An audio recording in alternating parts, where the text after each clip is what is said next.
ইতিহাস থেকে জানা যায় ১৯৯০ সালের পূর্বে টাঙ্গাইলের মহেরা গ্রামে লবণ ও ডালের ব্যবসা করে বিপুল পরিমাণ সম্পদ অর্জন করেন দুই ভাই কালীচরণ সাহা ও আনন্দ সাহা। এরপরই তাঁরা গড়ে তোলেন মহিমান্বিত মহেরা জমিদার বাড়ি।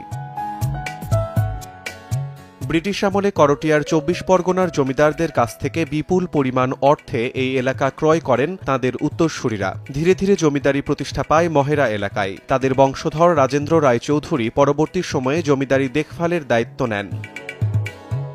১,১৭৪ একর জমির উপর গড়ে ওঠা মহেরা জমিদার বাড়িটি স্থাপত্য সৌন্দর্যের এক অনন্য নিদর্শন।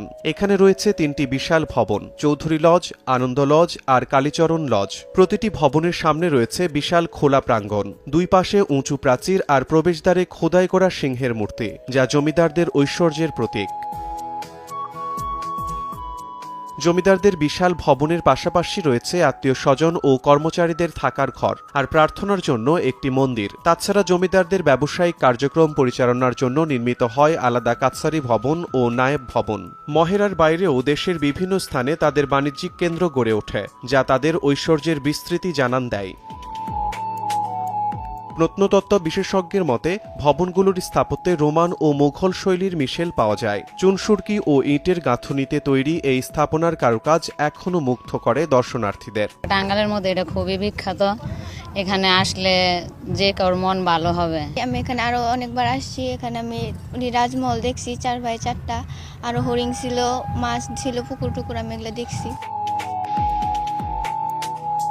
তবে দৃষ্টিনন্দন এই জমিদার বাড়ির ইতিহাসে রয়েছে এক বেদনাদায়ক অধ্যায়ও। ১৯৭১ সালের ১৪ মে মহান মুক্তিযুদ্ধ চলাকালে পাকিস্তানি সেনারা মহেরা জমিদার বাড়িতে আক্রমণ চালায়। কুলবধূ যোগমায়া চৌধুরী সহ ৫ জন গ্রামবাসীকে চৌধুরী লজের পেছনে নিয়ে নির্মমভাবে হত্যা করা হয়। ১৯৭২ সালে স্বাধীনতার পর স্বরাষ্ট্র মন্ত্রণালয়ের নির্দেশে পরিত্যক্ত জমিদার বাড়িটিকে রূপান্তর করা হয় পুলিশ ট্রেনিং স্কুলে। ১৯৯০ সালে এটি আধুনিকীকরণের মাধ্যমে হয়ে ওঠে মহেরা পুলিশ ট্রেনিং সেন্টার। বর্তমানে এখানে প্রশিক্ষণ কার্যক্রমের পাশাপাশি সংরক্ষিত রয়েছে জমিদার আমলের স্থাপনা ও ঐতিহাসিক স্মৃতিচিহ্ন। দর্শনার্থীদের জন্য রয়েছে থাকার উপযোগী কয়েকটি কটেজ। পরিবার নিয়ে ঘুরতে এলে পছন্দমতো কক্ষে রাত কাটানোর সুযোগও রয়েছে। সবুজ প্রাঙ্গণ, পুরনো দালান আর নীরব পরিবেশ, সব মিলিয়ে এখানে আসলে মনে হয় যেন সময় থেমে গেছে সেই জমিদারি যুগে। এমনিতে তো আমরা সবসময় ছবিতে দেখি, মূলত ছবিতে দেখা হয়েছে, এই আজকে বাস্তবে এসে দেখলাম। ছবি দেখে আরো অনেক সুন্দর দেখা যায় বাস্তবে এসে দেখলে, এবং এই পরিবেশটা অনেক সুন্দর, মানে দেখার মতো, মানে এখানে আসলে আর যাওয়ার ইচ্ছে হইব না। এইখানকার ফিলিংটা খুবই এক্সাইটিং এবং খুবই সুন্দরজনক। একটাই অতি নিমিষেই আমাদের মন মুগ্ধকর একটা পরিবেশ এনে দেয়। পূর্বে তৎকালীন সময়ে রাজা জমিদাররা তাদের প্রকৌশল চিন্তা ভাবনা কেমন ছিল এখানে এসে আমরা দেখতে পারি। বর্তমানে তো এই ধরনের স্থাপনাগুলো আসলে দেখাই যায় না। সেই সময়ে রাজাদের যে চিন্তাশৈলী, কার্যকলাপগুলো ছিল এখানে আমরা এসে দেখতে পাই, এবং অনেক শিক্ষণীয় কিছু এখানে এসে দেখলাম।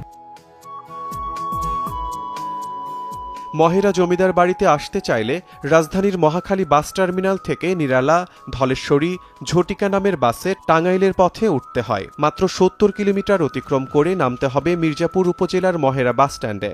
সেখান থেকে সিএনজি বা অটোরিকশায় মাত্র ৪ কিলোমিটার গেলেই পৌঁছে যাবেন মহেরা জমিদার বাড়ির মূল ফটকে।